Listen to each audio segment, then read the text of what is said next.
June 6, 1944. Normandy Beach, a Sherman tank takes a direct hit, the crew bails out, and the mission is declared dead. Everyone walks away except one sergeant who refuses to leave a broken tank behind. With no formal training and nothing but scrap metal and a welding torch, he builds something excellent about what his own commander calls insane. 2 days later, that invention forces Eisenhower to order thousands of copies and rewrites what saved D-Day. This is the story history books skip, how one stubborn sergeant armed with nothing but a blowtorch changed the course of D-Day. Stay to the end, because what happened next caught everyone off guard. 6 days later, D-Day, June 1944. Normandy, France. And the Allied advance had slammed to a stop, not because of German tanks, not because of artillery, but because of hedgerows. These were not garden hedges.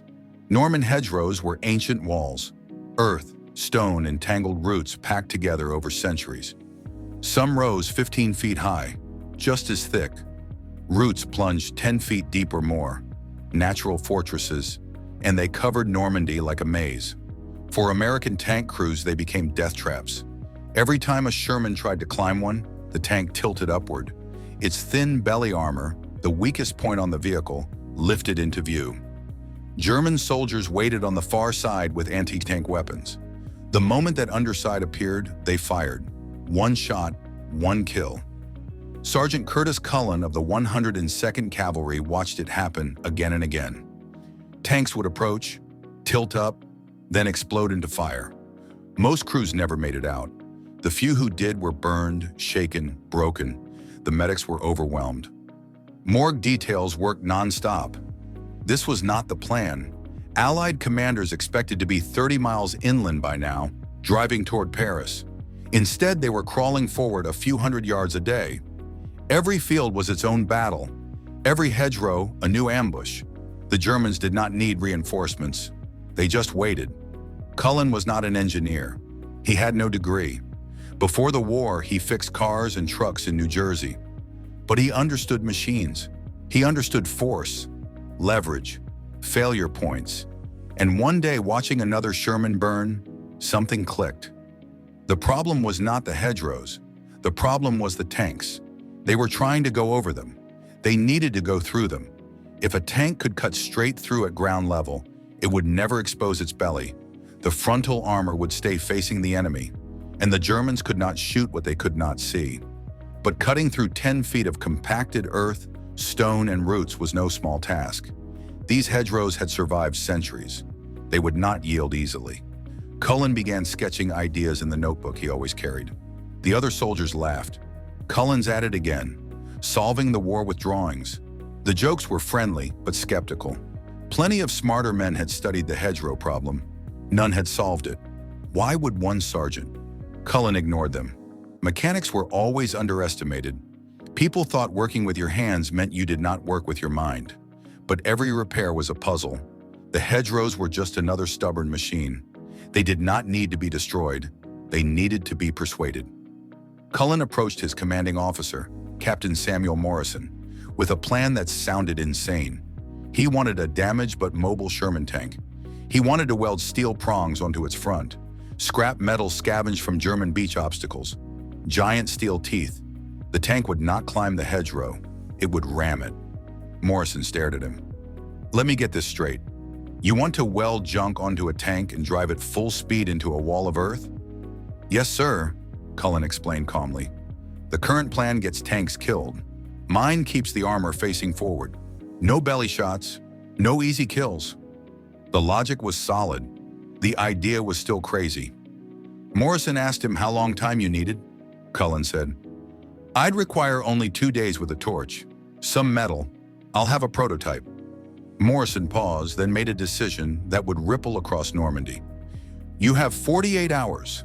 Cullen went to work. He grabbed welding gear and headed for the beaches, still littered with German steel obstacles meant to stop the invasion. Heavy iron hedgehogs. Perfect. The Germans had built them to stop tanks. Cullen was about to turn them into a way through. The Germans had planted thousands of them along the beaches, convinced they would stop tanks and landing craft cold. Instead, they sat there now, useless. abandoned, waiting to be turned into something else. Cullen and his crew went to work with torches. They sliced the steel hedgehogs apart piece by piece, sparks flying into the night air. They worked through darkness and exhaustion, trimming the beams down to size. 4 feet long, thick as a man's leg, heavy as a railroad track. They sharpened the tips, reinforced every weld. No shortcuts. By the end of the first day, 4 steel prongs lay on the ground. Ugly, brutal, perfect. The second phase was the risky one. Welding those prongs onto the front of a Sherman was not something the manual covered. One wrong placement and the tank's balance could be ruined. Too high, and they would miss the hedge base. Too low, and they could dig in and get stuck. Cullen measured, calculated, and measured again. Angles, spacing, load points. Cullen said these have to bite at ground level, rip wide, and not break. Private Eddie Kowalski glanced at the prongs, then at the tank. "You really think this'll work?" Cullen lowered his welding mask and said, "I know it'll work. Physics doesn't lie. 30 tons of steel versus dirt and roots. Something's going to give." By dawn of the second day, it was done. The Sherman now wore 4 steel tusks, jutting forward like some armored animal built for ramming. Soldiers gathered around it, circling, staring. Some nodded, others laughed. One man shook his head and said that it looks like a pig trying to mate with a porcupine. Cullen smiled, patted the steel, and stated that, "Maybe, but this pig's about to root through every hedgerow between here and Berlin." Captain Morrison walked slowly around the tank, checking welds, kicking the prongs, tugging at the steel. Finally, he stopped. He said, "All right, Sergeant, you've built your contraption. Tomorrow morning, we find out if it's genius or suicide." That night, Cullen didn't sleep. He replayed everything in his head. The math, the welds, the angles, and the failures. Burning Shermans, dead crews. Normandy turned into a graveyard of twisted steel. If this worked, it could save lives. If it didn't, it would cost them. Morning came fast.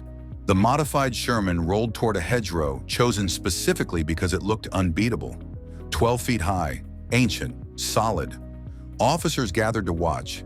Captain Morrison, Major Jack Williams from Division HQ. The crew volunteered. Driver Corporal Jake Mitchell, Gunner Sergeant Tom Harrison, Loader PFC Danny Chen. Brave or crazy, probably both. The engine rumbled, hatches sealed. The crowd went silent. Cullen stood still, heart pounding. Everything he'd done came down to the next minute. Morrison asked, "Are you ready?" "As I'll ever be, sir." Morrison raised his arm, then dropped it. The engine roared. Black smoke poured from the exhaust. 30 tons of steel surged forward, charging straight into the hedge. The impact hit like thunder. Earth exploded outward. Roots snapped like rifle fire. For a split second, the tank seemed stuck, swallowed by the hedge. No one breathed, then it moved. Slowly at first, then steadily. The prongs are a bit deep, ripping, tears, leveraging the tank forward. The Sherman stayed nose down, frontal armor facing ahead. No belly exposed, no easy shot. More roots broke. Dirt cascaded off the hull, and then the tank burst through the far side. Clean, controlled. A perfect breach wide enough for others to follow. The field erupted in cheers. Cullen's knees nearly gave out. It worked. The crew popped their hatches, grinning. Mitchell shouted loudly, "It's the smoothest hedge crossing I've ever had. I didn't even feel it." Major Williams stepped forward, eyes locked on the tank, and asked, "Sergeant, how many of these can you make?" He replied, "I can make 10 a day, or maybe more than this easily with welders and steel." Williams paused. Cullen's stomach dropped. "It's not enough," the major said. Then he smiled and stated that, "I'm giving you 50 welders. I want 100 tanks modified by the weekend. Bradley's getting this report today." Morrison clapped Cullen on the back, and he said about Cullen, "You just saved the Normandy campaign." Cullen shook his head, then he said, "Sir, one test isn't enough. We need to try it under fire." Morrison nodded and said, "I'd guess you'd say that. There's a German strongpoint 2 miles from here." Morrison said, "They've held us up for 3 days. Every approach is boxed in by hedgerows. Every attempt to cross them has been suicide. He paused, letting that sink in. He added that if your modification works there, under fire, it proves everything. Cullen asked, "Sir, when do we go?" He replied, "Tomorrow at dawn. You're riding with Mitchell's crew. Technical advisor. If something fails, you need to see it happen." Cullen swallowed. He had hoped to stay back, keep building. But Morrison was right. An idea wasn't real until it survived combat. "Understood, sir." That night, Cullen worked by lantern light. He checked every weld, tightened bolts, ran his hands along the steel prongs, searching for cracks. The test went well, but the battle never followed rules. Private Danny Chen found him there, and he said, "Sergeant, you should get some sleep." Cullen said, "I couldn't. Too much riding on this." Chen inquired, "Are you scared?" Cullen didn't pretend otherwise and answered with terrifiedness, "People's lives depend on whether I got this right." Chen nodded and said, "We trust you. Tomorrow we punch through those hedges and show them they can't hide." Dawn came cold and wet, gray drizzles over gray fields. Cullen climbed into the Sherman's commander cupola. The crew had nicknamed the tank Rhinoceros. Fitting, steel tusks, head down, built to charge. The plan was simple. Rhinoceros would lead. Infantry would follow through the breaches. No more climbing. No more belly shots. "Mount up!" Engines roared. The column rolled forward. The first hedgerow loomed ahead. Intelligence said a machine gun nest waited behind it, one that had chewed through infantry for days. Cullen said, "It's steady. Angle at 20 degrees. Let the prongs bite." Mitchell replied, "Roger, impact." The tank slammed into the hedge. Inside, everyone lurched forward. Roots exploded. Dirt poured across the hull. The prongs held. The engine screamed. Then they were through. On the far side, German gunners stared in disbelief. The Sherman fired first. One high-explosive round. Silence. Chen shouted, "It works! It works in combat! No time to celebrate!" Hedge after hedge fell. Each breach came faster than the last. Infantry surged through, clearing positions that had stopped them cold just hours earlier. For the first time since D-Day, the advance felt possible. Then the call came. Contact front. Panther tank. Partial cover behind the hedge. A Panther. Bigger gun. Heavier armor. If Rhinoceros got stuck, they were dead. Cullen didn't hesitate and said that. "We breach. Full speed. Gun up and ready." Mitchell floored it. This hedge was worse. Thicker. Older. The tank slowed. For a moment, it felt like everything might fail. Cullen shouted, "More power." The engine howled. Tracks clawed. Inch by inch, steel beat earth. They burst through at an angle. The Panther's turret was still turning. Harrison fired first. The round punched through the Panther's side armor. Smoke poured out. The crew bailed. The machine guns convinced them to surrender. The strong point collapsed. An officer jogged up, grinning, and said, "Sergeant, you just did in 2 hours what we couldn't do in 3 days." Cullen climbed out, legs shaking. It wasn't a theory anymore. It worked. Morrison arrived moments later, radio crackling. "Bradley wants you. Now. 5,000 cutters. Immediate production." Cullen stared, stunned. Morrison smiled and said, "You solved the hedge problem. Own it." Within days, welding teams spread across Normandy. Beach obstacles vanished. Assembly lines sprang up in fields. Cullen trained crews nonstop, chalking angles, explaining force, making sure no one got it wrong. Because if they did, tanks would burn. And if they got it right, the war would move forward again. The design looked crude, just steel prongs welded onto a Sherman. But the results spoke for themselves. Combat footage of Rhinoceros tanks ripping through hedgerows that had stalled every other advance turned skepticism into enthusiasm. Welders worked faster, taking pride in each modification, knowing they were making a real difference. General Omar Bradley visited one of the field modification sites personally. He found Cullen elbow-deep in welding while training a new crew. "Sergeant Cullen, I presume," Bradley said. Cullen snapped to attention. "At ease, Sergeant. I came to see the man who unstuck my army." Bradley smiled. "Your invention is brilliant in its simplicity. We've tried artillery, explosives, modified dozers. Nothing worked consistently. And then you show up with scrap metal and a torch and solve it in 2 days." "Sir, I just did what needed doing," Cullen replied. "That's what good soldiers do," Bradley finished. "I'm recommending you for the Legion of Merit and authorizing a field promotion to technical sergeant. This army needs more men who can think like you." After Bradley left, Cullen's crew mobbed him with congratulations. He felt a surge of pride and a heavy dose of guilt. Men were still dying in Normandy. His invention helped, but it wasn't magic. Private Kowalski, who'd helped with the original prototype, pulled him aside. "You okay, Sarge? You don't seem too excited." "I am, Eddie. I just keep thinking about the crews we lost before this. What if I'd thought of it sooner?" "You can't save the ones who died," Kowalski said firmly, "but you're saving the ones who are alive. Every day more tanks roll with your cutters. Every day fewer crews burn. That's what matters." Cullen knew Kowalski was right, but the guilt lingered. In quiet moments, he remembered the tanks that had burned trying to climb hedgerows in the first weeks after D-Day. If only he'd been faster. If only he'd pushed harder. War didn't allow if only. It demanded forward motion solving problems, saving lives one day at a time. As the Cullen hedgerow cutters spread across Normandy, field crews began suggesting improvements. Some added a fifth prong to tackle extra thick hedgerows. Others experimented with serrated edges for better root penetration. A few reinforced the wells against small arms fire. Cullen welcomed every change. "I never claimed this design was perfect," he told a visiting war correspondent. "The best ideas come from the guys using it. This isn't just my invention anymore. It belongs to every soldier who made it better." One clever modification came from a 3rd Armored Division crew. They noticed the cutters clogged with roots and earth after multiple breaches, slowing progress. Inspired by agricultural harrows, they added a simple automatic debris clearing mechanism. Suddenly, tanks could breach multiple hedgerows in succession without stopping.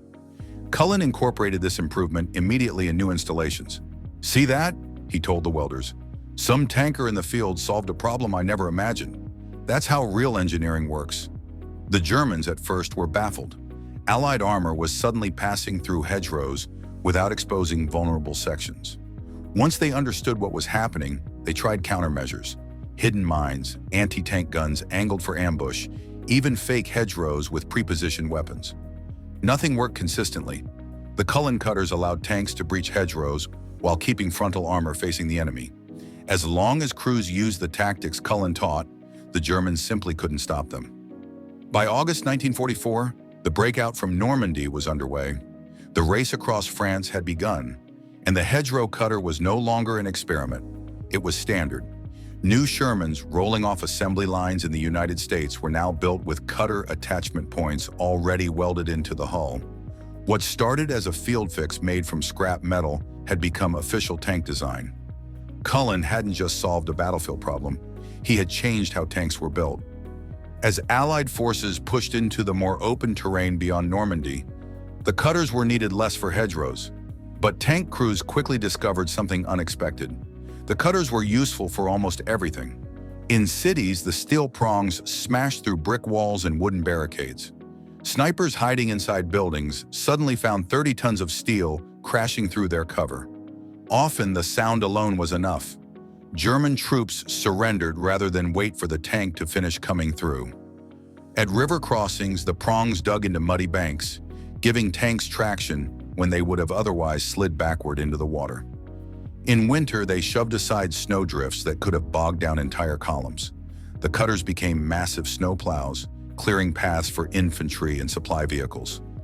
Cullen, now a master sergeant assigned to an engineering evaluation team, traveled between units studying these adaptations. He took notes, sketched ideas, sent recommendations up the chain. "I never imagined my hedge cutters would be used for all this," he wrote home. "I just wanted to get through Normandy. But soldiers will turn any tool into whatever they need." The most surprising use came during the Battle of the Bulge. As German forces launched their last major offensive, they blocked roads with felled trees and disabled vehicles. American armor stalled. Then someone tried something different. Sherman tanks used their cutters to push straight through the obstacles. In one case, a crew hooked the prongs under a disabled German tank and shoved it off a narrow road, clearing the way for an entire column. The after-action report was blunt. This prevented a multi-hour delay that could have compromised the mission.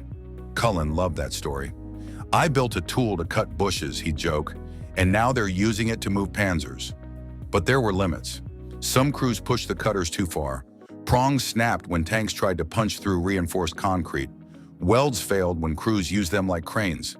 There were even friendly fire incidents when units mistook the silhouette of the prongs for enemy equipment in poor visibility. Cullen worked with engineers to tighten training and doctrine. "The cutter is a tool," he told crews, "not magic. Use it wrong and you'll break it or get someone killed. Use it right and it'll save your life."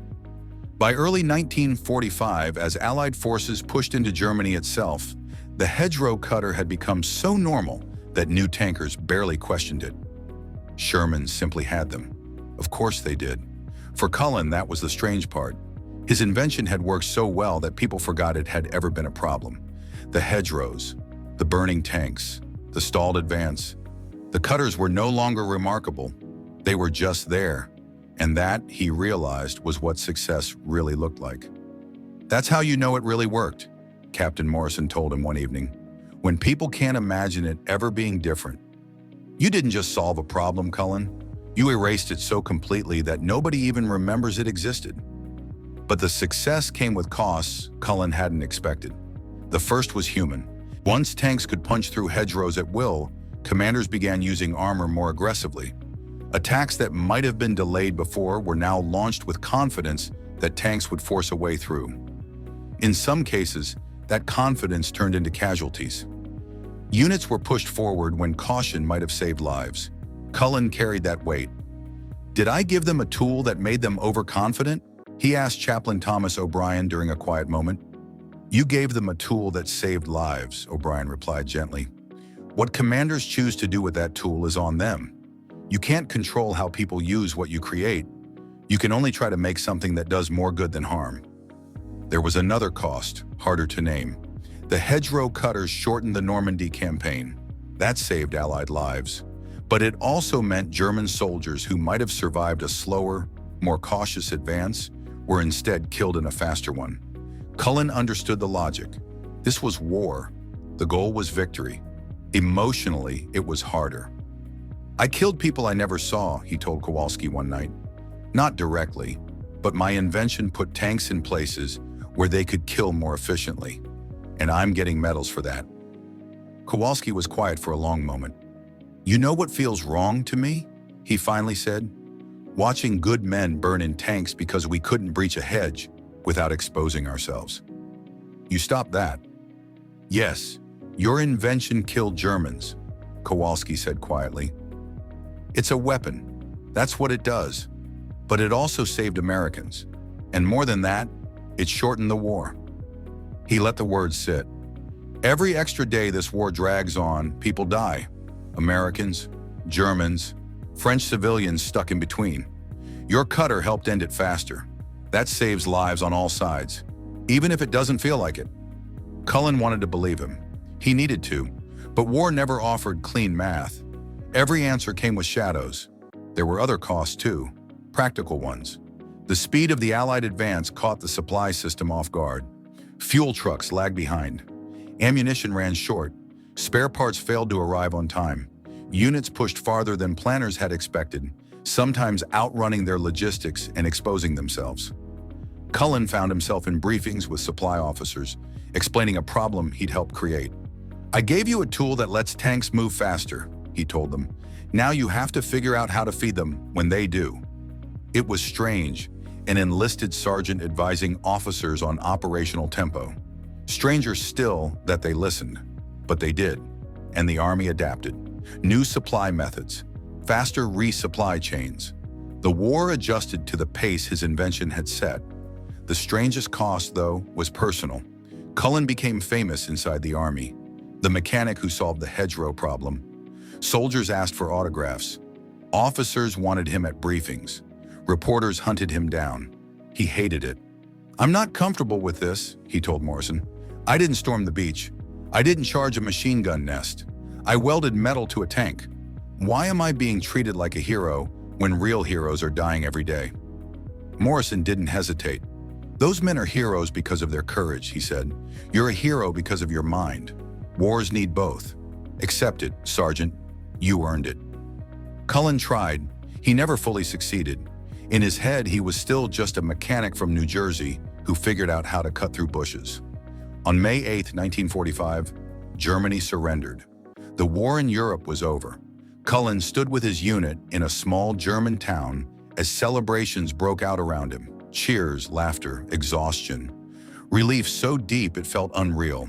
The hedgerow cutters had done their part. By most estimates, they shortened the Normandy campaign by weeks, maybe months. That speed rippled outward. Paris liberated sooner. The Rhine crossed earlier. Berlin reached faster. Every day saved meant lives spared.